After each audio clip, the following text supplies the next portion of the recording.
The idea that migrants move from one country to another purely for one reason is clearly a rather simplistic one, and as a result of that, the concept of mixed migration has grown in policy circles in recent years. I'm here with Dr. Nicolas Van Hear, Deputy Director and Senior Researcher at the Centre on Migration Policy and Society at Oxford University to discuss the issue. So Nicolas, could you explain to me what mixed migration actually is? Well, mixed migration is a term that really took hold, particularly in the policy world, I would say, from about the year 2000.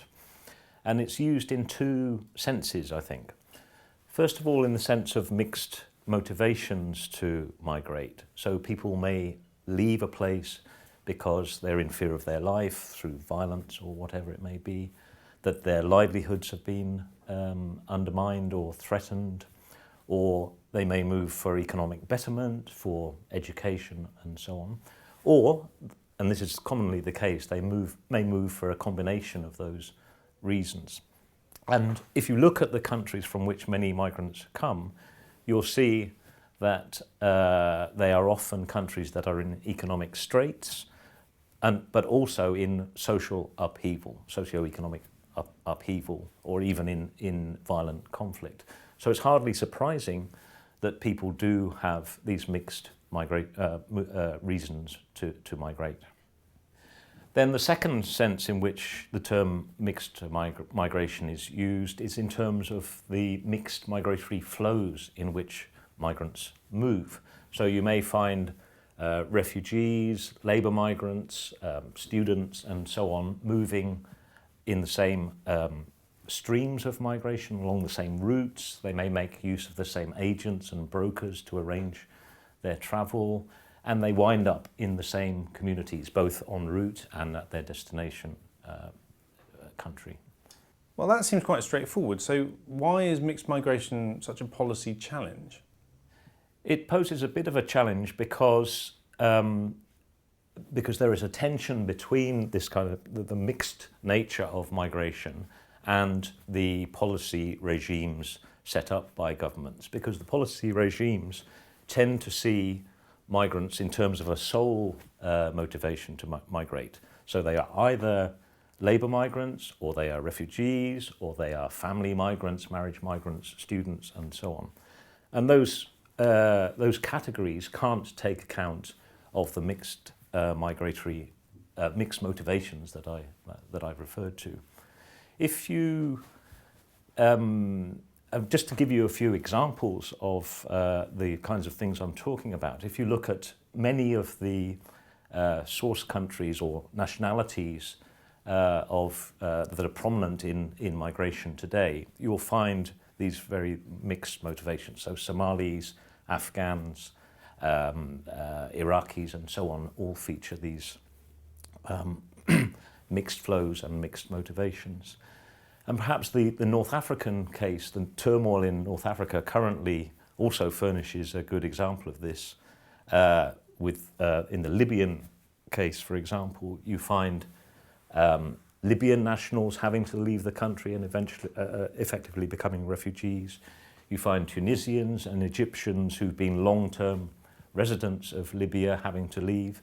You find migrants, labour migrants from sub-Saharan African countries having to leave Libya. And you may find Palestinians and other refugees who've found some measure of security in Libya hitherto also having to leave. So an agency like the UN High Commissioner for Refugees working on the Tunisia-Libya border finds itself confronted with tens or hundreds of thousands of people, not just mixed in terms of their nationalities, but mixed in terms of their motivations to migrate. So Nick, could you just elaborate on how mixed migration has been addressed by national governments and by international agencies? Well, I say it hasn't really been dealt with by national governments for the reasons which I've just referred to, which are that national governments tend to see migrants in terms of a sole reason for migrating: labour, refugee, student, marriage, and so on. I think the ball has gone into the court of the international agencies, particularly the UN High Commissioner for Refugees, International Organization for Migration, and so on. And the lead, I think, has been taken by UNHCR, partly motivated by what they saw as a crisis around the year 2000 onwards, or perhaps in the late 1990s onwards, in a crisis in confidence in the asylum system globally, so that many Western countries, or the governments of Western countries, and in particular their publics, came to regard the asylum system with suspicion. Asylum seekers were seen as bogus. There were all these press stories along those lines. Asylum seekers were seen as economic migrants in disguise. So UNHCR proposed that you needed to strengthen both sides of the policy regime dealing with migration.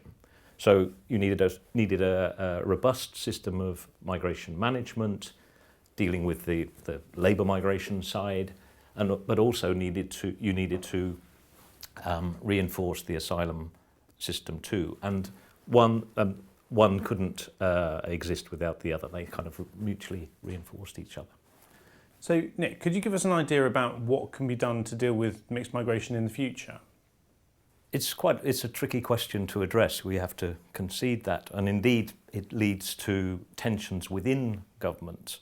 So interior ministries, the Home Office in the UK, in the case of the UK, for example, will have a certain view about how to deal with mixed migration, often a controlling view, if you like.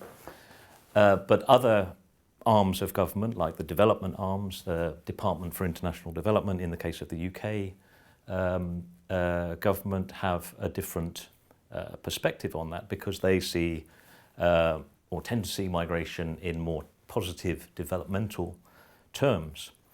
And that leads to one possible way of looking at mixed migratory flows. UNHCR has, or the refugee regime approaches solutions to refugee issues in terms of three, what they call durable solutions. One is integrating refugees in the country in which they first seek asylum, and that's called local integration. The second is return of refugees to their country of origin once a conflict is over or the reason why they've left has been resolved. And the third one is resettlement in a third country. So, for example, Somalis who moved initially to Kenya might be resettled in the UK, Canada, or the US. It's possible, though, to conceive of a fourth durable solution, which is transnational mobility in itself, which is a kind of manifestation of the mixed migratory flows that we've been talking about today. So by this solution, I mean migrants maintaining connections with their homeland through sending remittances, through cultural connections and other kinds of links on the one hand, but also contributing to the host countries in which they find themselves. And that, of course, is what most migrants do. That is the condition of most migrants today. So policies which can accommodate transnational mobility, that kind of transnationalism, I think are the most productive to deal with the dilemmas thrown up by mixed migration. Nicolas, thank you very much. Thank you.